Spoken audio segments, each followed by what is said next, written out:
बदरुल हसन तो उसकी शक्ल देखते ही वहां से भाग खड़ा हुआ। लेकिन तुम्हारी बदकिस्मती कि तुम ऐसा नहीं कर सके। शेख मुनीर ने शोर मचाने की कोशिश की तो तुमने उस पर हमला कर दिया और उसे शोर मचाने से रोका। फिर डकैत के माल की बाबत तुमने उससे जबरदस्ती हामी भरवाने की कोशिश की और इस कोशिश में उसे इतना मारा कि बेचारा लहूलुहान हो गया। ये सब झूठ है। अब एक ही रट लगाना बंद भी करो। गोविलकर गुस्से से बोला। ये झूठ है कि तुम चोरों की तरह उसके गोदाम में घुसे। ये झूठ है कि तुम्हारी उंगलियों के जोड़ छिले हुए हैं, जो इस बात का अपने आप में सबूत है कि तुमने किसी को खूब धुना था। क्या ये झूठ है कि शेख मुनीर लहूलुहान था और उसको उस हालत में किसी और ने पहुंचाया नहीं हो सकता था, क्योंकि वहां कोई और था ही नहीं। एक्सक्लूसिव स्टोरी हासिल करने के लिए मीडिया के लोग कानून का छोटा मोटा उल्लंघन करते हैं तो उसे हम मीडिया से बनाकर रखने की कोशिश में नजरअंदाज कर देते हैं। लेकिन ऐसी फौजदारी तो तुम्हारे से पहले किसी ने नहीं की। मैंने भी नहीं की है। क्यों नहीं? सब जादू के जोर से हो गया क्या? 5 साल के लिए नपोगे रिपोर्टर साहब? सब साजिश है मेरे खिलाफ। किसने की साजिश? शेख मुनीर की तुम्हारे से क्या दुश्मनी है जो वो साजिश करेगा? वो किसी के हाथ का खिलौना है। उसने किसी का हुक्म बनाया है। किसका? नाम लो किसी का। उस छोकरे के बाप का नाम लेता हूँ जिसने कत्ल किया है, लेकिन जिसकी तरफ तुम उंगली तक नहीं उठाना चाहते। मेरे साथ जो गुजर रही है वो लेबर लीडर छगन यादव के इशारे पर गुजर रही है। वो नेता मुझे आउट ऑफ पिक्चर करना चाहता है ताकि मैं साबित न कर सकूं कि उसके फसादी नौनिहाल ने केकी मिस्त्री का कत्ल किया है। ये एक बड़ी साजिश है जिसमें अफसोस है मुझे कहते कि पुलिस भी शामिल है। तुम फंसे हुए हो इसलिए इस वक्त कुछ भी कह सकते हो। हकीकत यही है कि केकी मिस्त्री की मौत की तफ्तीश हमने पूरी ईमानदारी से की थी और जो सच सामने आया था उसी को मीडिया के सामने पेश किया था। मीडिया को हमारी तफ्तीश के नतीजे से इत्तेफाक था, तभी तो उसे पब्लिश किया था। तुम्हें किसी साजिश का शक था तो तब क्यों नहीं जाहिर किया? तब क्यों अखबार में खाली पुलिस का वर्षन छापा, उसके साथ अपना साजिश का शक नहीं छापा? जालानी, मेरी राय मानो तो इन पछड़ों की तरफ तवज्जो देने की जगह अपनी तरफ तवज्जो दो।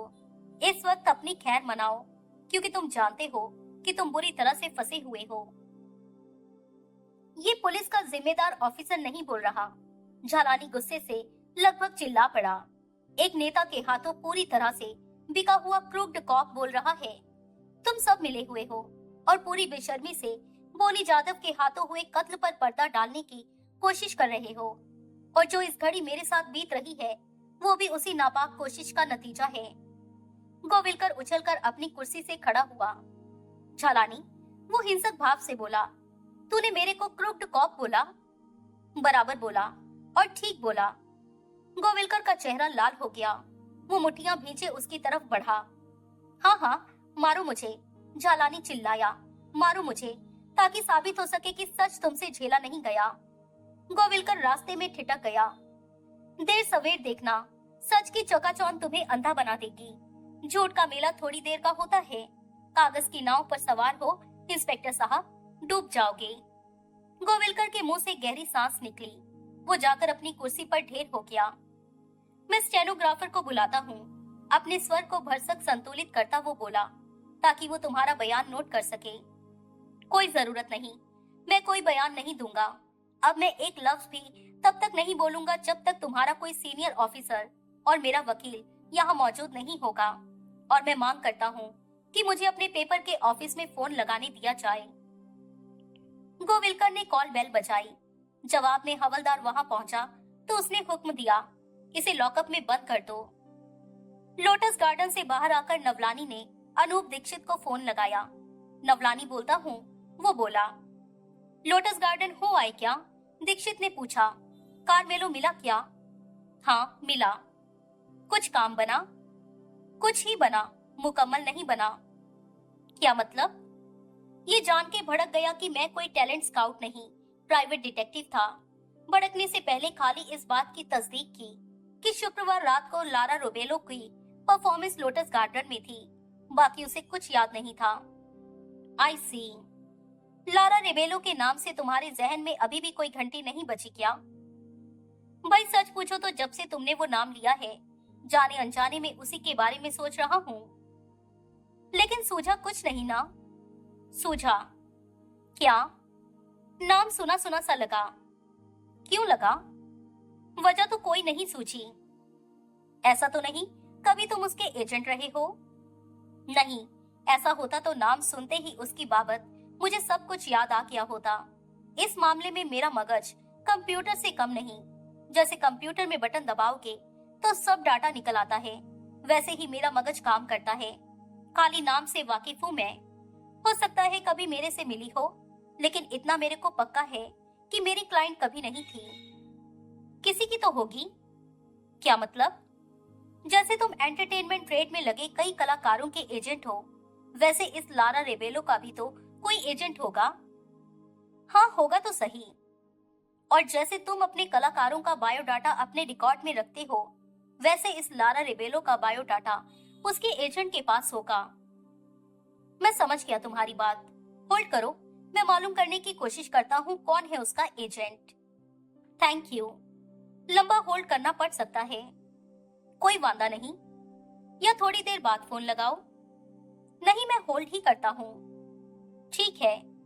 उसे 5 मिनट होल्ड करना पड़ा। अरे, उसका एजेंट तो पणजी में है। आखिरकार दीक्षित की आवाज आई। अच्छा, नाम और टेलीफोन नंबर मालूम पड़ा है, नोट करो। बोलो। Malcolm Pereira, phone number 720750। मैं उससे कांटेक्ट करता हूँ। कैसे करोगे? अभी तो फोन ही लगाऊंगा, जरूरत पड़ी तो पणजी जाऊंगा। आई सी। अभी एक रिक्वेस्ट है। क्या? जब तक किसी का रेफरेंस ना दो, नवे भेड़ों से आजकल कोई बात नहीं करता। लोटस क्लब में कारमेलो को भी तुम्हारा रेफरेंस दिया तो वो बात करने को तैयार हुआ, पर वो ये जान के उखड़ गया कि मैं प्राइवेट डिटेक्टिव था। अभी मैं दोबारा ये गलती करना नहीं मांगता। परेरा से बात हो गई तो मैं खुद को होटेलियर बताऊंगा। तुम्हारे से कंफर्म करने की कोशिश करे तो ऐसे ही बोलना। ठीक है, थैंक यू। नवलानी ने संबंध विच्छेद किया और पणजी के नंबर पर कॉल लगाई। तुरंत संबंध स्थापित हुआ। हेलो, आवाज आई। परेरा हियर। मिस्टर परेरा, नवलानी बोला। मेरा नाम शेखर नवलानी है, मुंबई से बोलता हूँ। Do I know you sir? No. वो क्या है कि मैं होटल बिजनेस में हूँ। एक म्यूचुअल फ्रेंड ने मेरे को आपके बारे में बताया। Which mutual friend? Aroop Dixit, my fellow agent, जो उधर प्रभा देवी में है। हाँ वही। कैसा है वो? ठीक है। क्या मांगता है? वो कुछ नहीं मांगता। अरे मैन, तुम क्या मांगता है? वो मांगता होता तो वो फोन लगाता। तुम मांगता है तुम फोन लगाया ना? Yes, it's as simple as that. अब बोलो क्या मांगता है? मिस्टर परेरा, आप लारा रेबेलो नाम की एक गोवानी डांसर के एजेंट हैं। था। जी? था, पास्ट टेंस। अब वो मेरा क्लाइंट नहीं है। ऐसा क्या? यस, संडे तक था, अब नहीं है। अब क्या हुआ? टेलीग्राम भेजकर मेरे को डिसमिस किया। क्या टेलीग्राम भेजकर? यस, उधर से टेलीग्राम भेजा जिधर से तुम बोलता है। मुंबई से? यस, लिखा इन फ्यूचर उसको मेरा सर्विस, मेरा रिप्रेजेंटेशन नहीं मांगता था। एजेंट चेंज किया क्या? क्या मालूम क्या किया? जो वो मेरे को इन्फॉर्म किया वो मैं ऑनवर्ड तुमको बोलता है। ओ, तुम क्या मांगता है उससे? मैं बोला ना मैं होटल बिजनेस में हूँ। वो तो बोला, पर मांगता क्या है? अपना होटल बिजनेस एक्सटेंड करना मांगता है। एक नवा बार खोला है उधर बांद्रा में। उधर एंटरटेनमेंट प्रोग्राम के लिए मैं लारा से कॉन्ट्रैक्ट करना मांगता है। I see, but she is not much of an artist, lousy singer, average dancer, but beautiful body. बार में कस्टमर लोग बॉडी ही ज्यादा देखते हैं। दीक्षित मेरे को बोला वो बहुत बढ़िया बनी हुई है। वो तो ठीक बोला। Tall, slim, hourglass figure, 35, 24, 35, very easy on eyes. मेरा कस्टमर्स यही मांगता है। आई सी। तो अभी वो मुंबई में है क्या? जब टेलीग्राम उधर से भेजा तो उधर ही होएगा। मुंबई में कहा? ये कैसे मालूम होएगा? टेलीग्राम में उसका कोई पता नहीं था क्या? नहीं था, खाली भेजने वाले का उसका नाम था। वो पणजी से है, उसका कोई लोकल एड्रेस तो होगा आपके पास। मैन, तुम खाली उसको क्यों मांगता है? मेरा क्लाइंटल में उससे ज्यादा ब्यूटीफुल और ज्यादा एफिशिएंट छोकरी लोग हैं। बोले तो बाद में देखेगा। अभी मेरे को खाली लारा मांगता है। वो पणजी में क्लब कोकीरो के कॉन्ट्रैक्ट में था। क्लब उसको रहने को रूम भी प्रोवाइड करके रखा था। वही उसका पता था। परमानेंट रेजिडेंशियल एड्रेस कोई नहीं है क्या? पक्का पता कोई नहीं? मामा है ना? मामा, अंकल? नो मैन, मामा, मदर। ओ, माँ। यस, पेन नेम में। उसका एड्रेस मांगता है तो देता है। मांगता है। House number 9, first cross road, पेर नेम।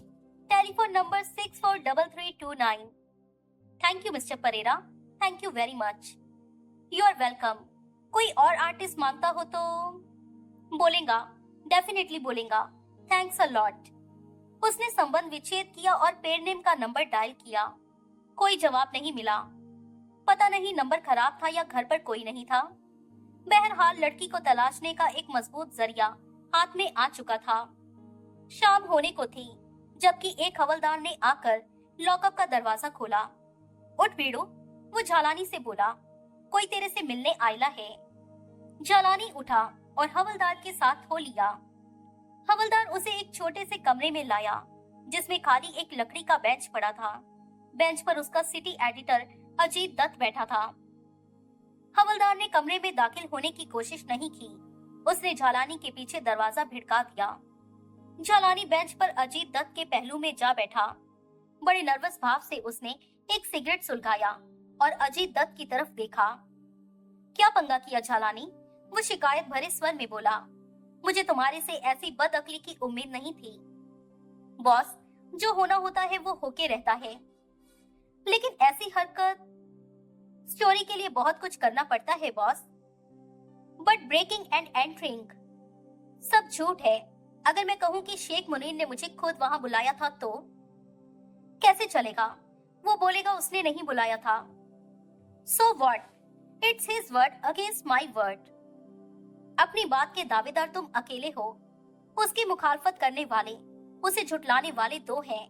तुम बदरुल हसन को भूल रहे हो। वही साला तो दगाबाज निकला। वही कमीना तो डबल गेम खेला। क्यों खेला? क्योंकि वो भी साजिश का हिस्सा है। साजिश जिसके तहत बकायदा प्लान करके मुझे फंसाया गया और बदरुल हसन को मोहरा बनाया गया। बॉस, जरा सोचो, बात सच होती, लड़की वहां से बरामद हो जाती और वो हमारे पेपर को अपना एक्सक्लूसिव बयान देती, तो ये कितना बड़ा स्कूप होता तब ना। आपको इस बात पर शक है कि मुझे इरादतन फंसाया गया है? नहीं, ये पहला मौका है जब बदरुल हसन की टिप फर्जी निकली है। उसने धोखा किया है। हाँ, मेरी जगह कोई और होता तो क्या करता? शायद वही करता।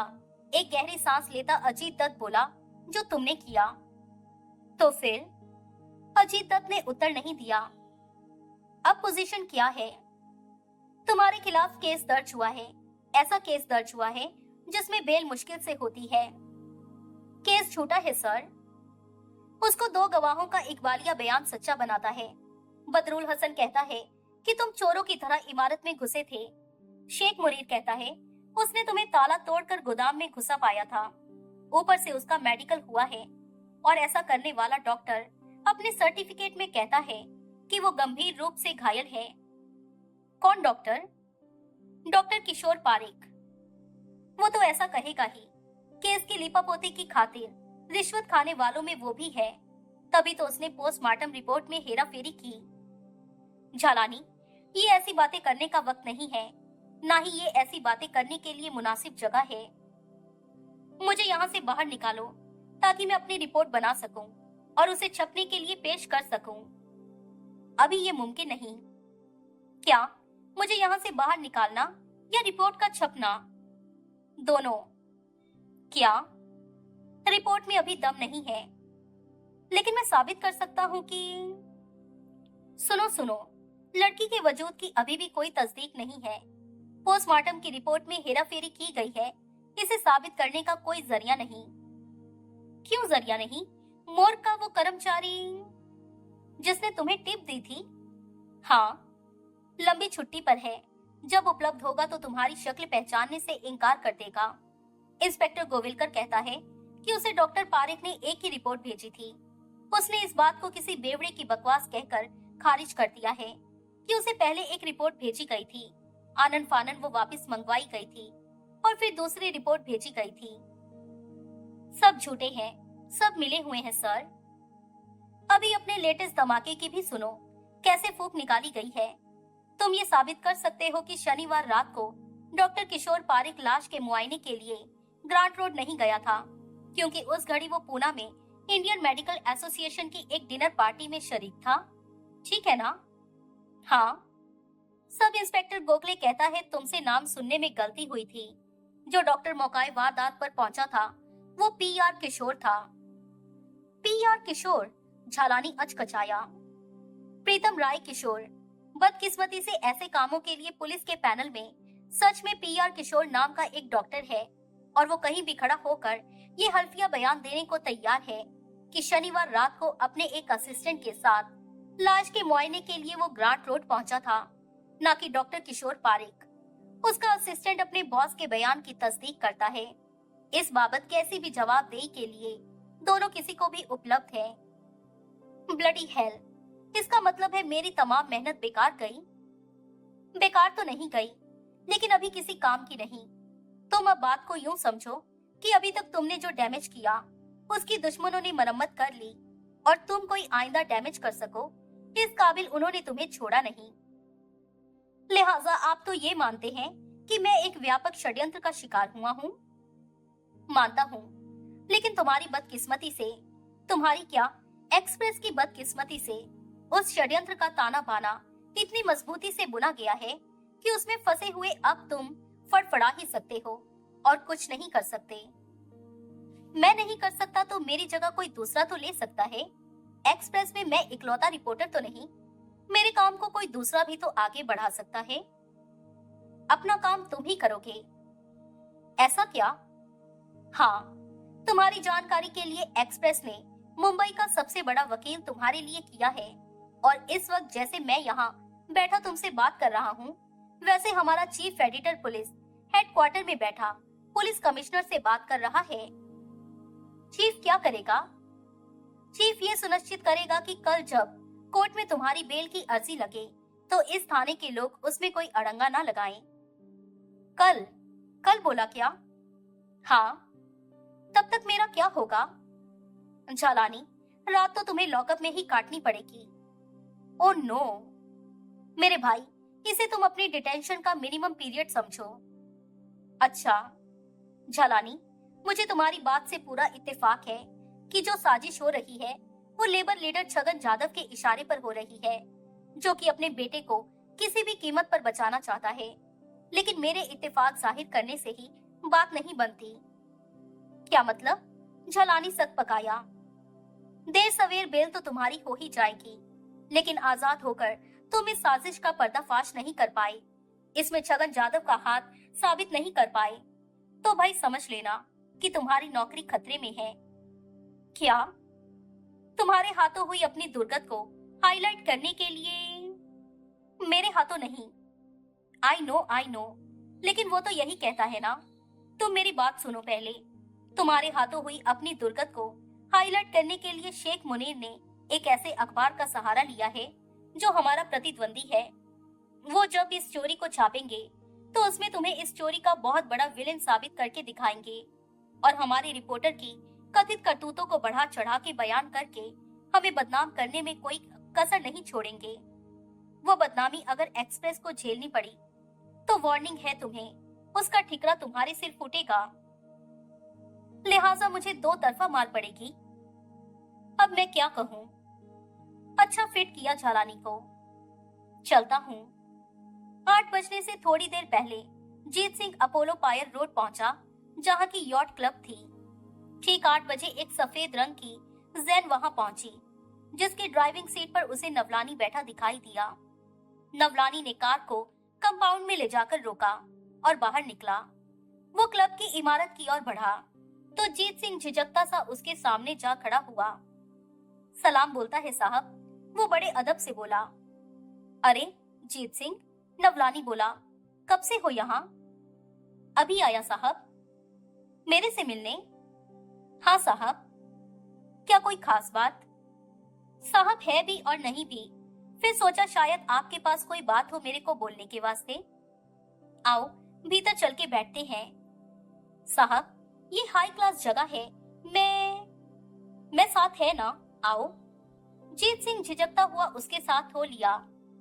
विस्की पीते हो क्या? नवलानी ने पूछा। साहब पीता तो है पर। नवलानी ने ड्रिंक्स का ऑर्डर दिया। ड्रिंक सर्व हुए तो उसने जीत सिंह को सिगरेट भी पेश किया और फिर चीयर्स बोला। अब बोलो क्या खबर है? नवलानी बोला। तुम्हारी वो स्पेशल मुलाकात हो गई जो किसी स्पेशल आदमी के साथ होनी थी? हो गई साहब, और भी बहुत कुछ हो गया। मसलन क्या?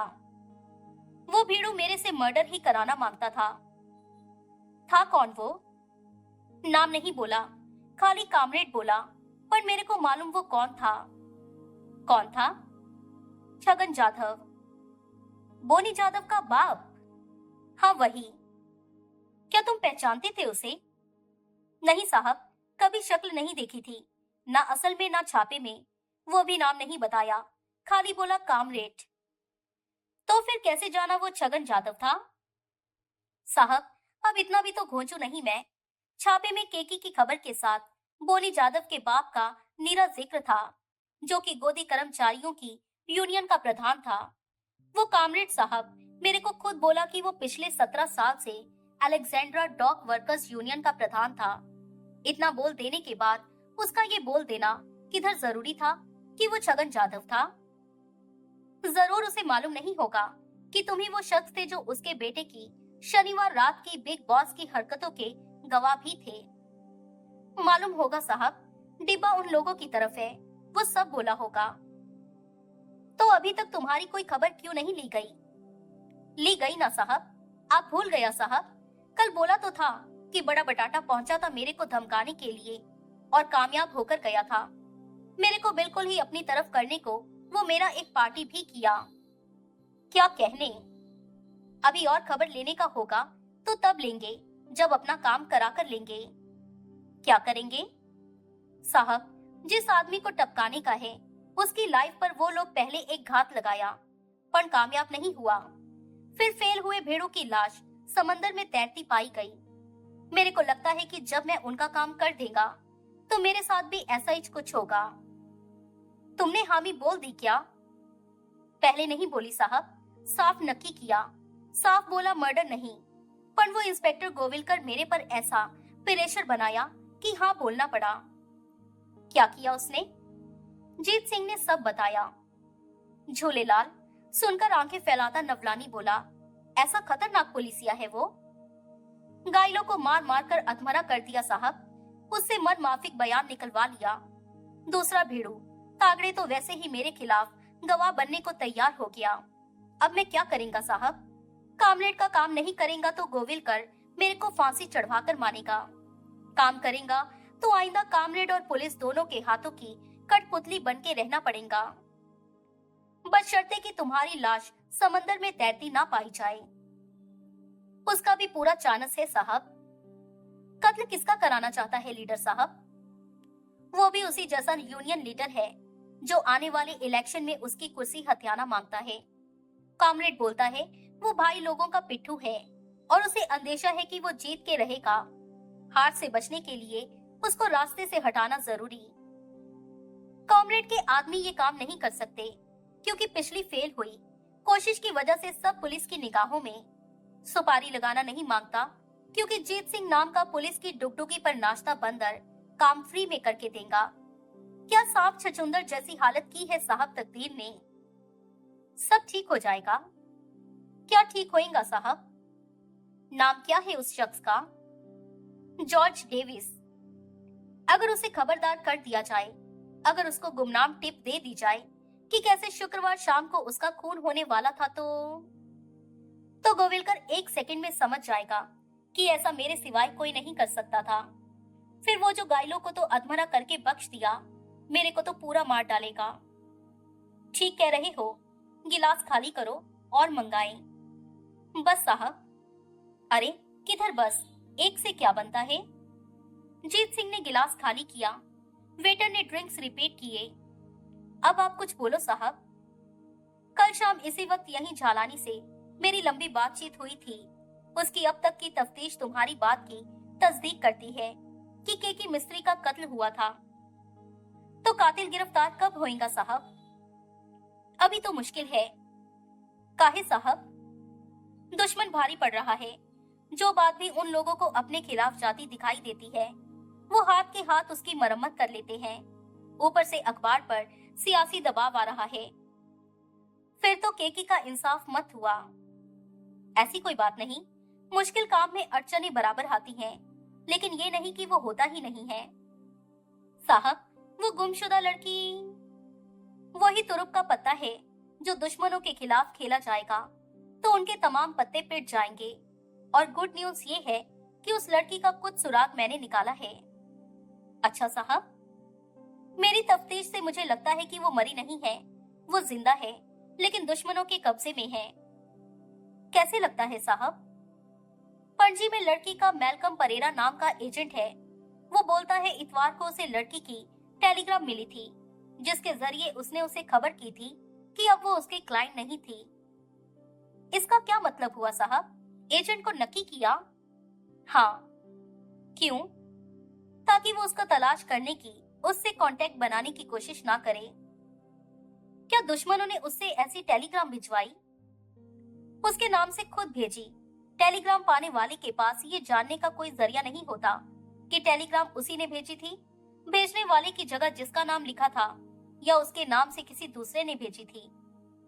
ओह, ऐसी तलाश की कोई कोशिश जो दूसरा शख्स कर सकता है वो लड़की की माँ है, जो कि पेड़नेम में रहती है। मैंने उसका पता भी मालूम किया है। पता है house number 9, first cross road, पेड़नेम, और टेलीफोन नंबर 643329 है। यहाँ आने से पहले कई बार मैंने माँ का फोन ट्राई किया था, लेकिन बात नहीं हो सकी थी। पता नहीं फोन खराब था या कोई घर पर नहीं था। कल तक बात ना हो सकी तो मेरा इरादा उधर जाने का है। आपका तो बहुत टाइम वेस्ट होगा साहब। अरे क्या टाइम वेस्ट होगा? प्लेन से सुबह जाके रात को लौट के भी आया जा सकता है।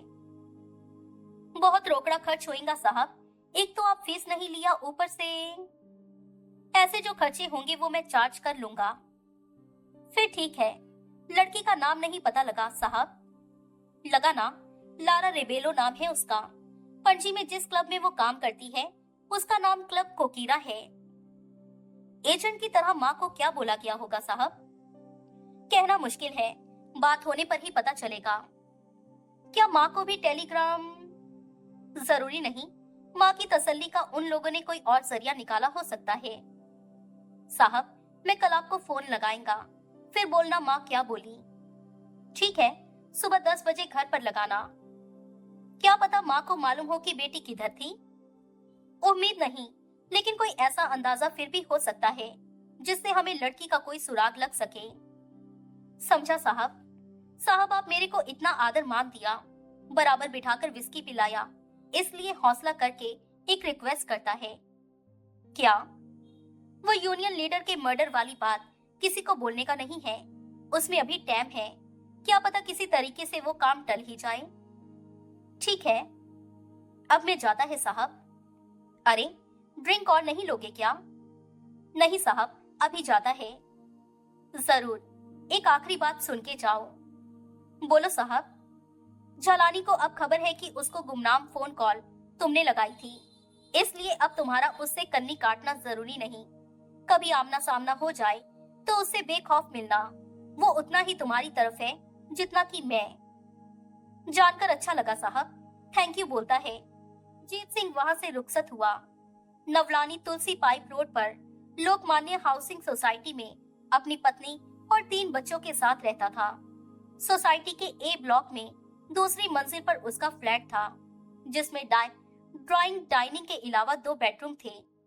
क्लब में वो 1 घंटे से ज्यादा शायद ही कभी ठहरता था, इसलिए रात 9:30 तक घर पहुंच जाता था। डिनर सर्व करने को तैयारी में उसकी पत्नी किचन में थी, जबकि कॉल बेल बजी। उसने उठकर दरवाजा खोला। चौखट पर एक अपरिचित व्यक्ति खड़ा था। यस, वो बोला। नवलानी साहब? हाँ, शेखर नवलानी साहब, जो कि प्राइवेट डिटेक्टिव हैं, जिनका खार में ऑफिस है। हाँ भाई, वही। साहब, मेरा साहब आपसे बात करना मांगता है। किस बारे में? मेरा साहब आपको प्राइवेट डिटेक्टिव के तौर पर एंगेज करना मांगता है। क्या ये कोई टाइम है ऐसी बात करने का?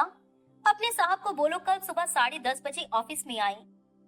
साहब, केस बहुत अर्जेंट है और हम दोपहर से आपको कांटेक्ट करने की कोशिश कर रहे हैं। अच्छा, दोपहर में हम आपके ऑफिस में गए थे साहब। आपकी सेक्रेटरी से मालूम हुआ था कि आप निकल गए थे। हमने उधर से ऑफिस का नंबर लिया था और घंटे घंटे बाद फोन लगाया था। शाम को खुद भी पहुंचे थे, लेकिन आप वापस नहीं लौटे थे। आपकी सेक्रेटरी हमारे सामने ऑफिस बंद करके गई थी। मैं ऑफिस नहीं लौट सका था। बड़ी मुश्किल से अभी थोड़ी देर पहले आपके घर का पता चला तो इधर आए। काम क्या है? साहब बोलेगा ना। अभी किधर है? नीचे पार्किंग में गाड़ी में बैठेला है। बुला के लाओ। साहब, उनका इधर आना मुश्किल। क्यों? सितंबर में बाईपास सर्जरी हुआ ना, सीढ़ियां चढ़ना मना। ओह, तुम चलो, मैं चेंज करके आता हूँ। इधर इस ठहरता है ना साहब, साथ लेके जाएगा। ठीक है, तुम ड्राइवर हो साहब के क्या? ड्राइवर भी है साहब। अच्छा अच्छा, जनरल हैंडीमैन हो। क्या बोला साहब? कुछ नहीं, क्या नाम है तुम्हारा? बाबिया। अभी आता हूँ बाबिया। कोई वांदा नहीं साहब। उसे वहीं खड़ा छोड़कर नवलानी ने दरवाजा बंद किया और अपने बेडरूम में पहुंचा। उसने लुंगी कुर्ता उतारकर कमीज पतलून पहनी और बाहर को बढ़ता उच्च स्वर में बोला, सुमन, नीचे कोई मिलने आया है, जाके आता हूँ। जल्दी आना। किचन से आवाज आई। वो फ्लैट से बाहर निकला और बाबिया के साथ सीढ़ियां उतरने लगा। वो नीचे पहुंचे तो बाबिया बोला, इधर। नवलानी उसके साथ हो लिया। सोसाइटी का कंपाउंड बहुत बड़ा था और उसमें बहुत गाड़ियां पार्क होने की गुंजाइश थी। वो उसे कारों की बिल्कुल आखिरी लाइन में वहां लेकर गया, जहां पीछे बाउंड्री वॉल थी और जहां कदरन अंधेरा था। वो एक नीले रंग की एस्टीम के पास पहुंचकर रुका। नीम अंधेरे में नवलानी केवल इतना ही देख सका कि एस्टीम में पिछले सीट पर केवल एक शख्स मौजूद था और वो आकार में बहुत लंबा चौड़ा था। बाबिया ने नवलानी को अपने से आगे निकल जाने दिया और फिर पीछे से बोला, डिटेक्टिव साहब आ गया साहब। एस्टीम का पिछला दरवाजा खुला और उसके इकलौते पैसेंजर ने बाहर कदम रखा। नवलानी ने नीम अंधेरे में भी नोट किया कि वो रोजाना घंटों की आयरन पंपिंग से बनी बॉडी का स्वामी था।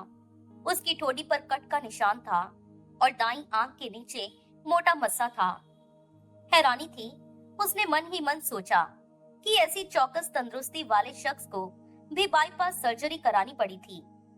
नवलानी साहब, वो मीठे स्वर में बोला। At your service. सिर को तनिक खम देता नवलानी बोला, सर्विस तो मैं करेंगा ना साहब। फीस की बात बाद में कर लेंगे, पहले केस बोलिए। नहीं, फीस की बात पहले, अभी देता है। एकाएक बाबिया ने नवलानी की दोनों बाहें जकड़ ली और उन्हें मोड़कर पीठ पीछे लगा दिया। तीव्र विरोध में नवलानी का मुंह खुला तो बॉडी बिल्डर ने उसके मुंह में कपड़ा ठूस दिया और ऊपर से सर्जिकल टेप की पट्टी जड़ दी। फिर दोनों ने खामोशी से बड़े, सुनियोजित और नियंत्रित ढंग से नवलानी की धुनाई शुरू कर दी।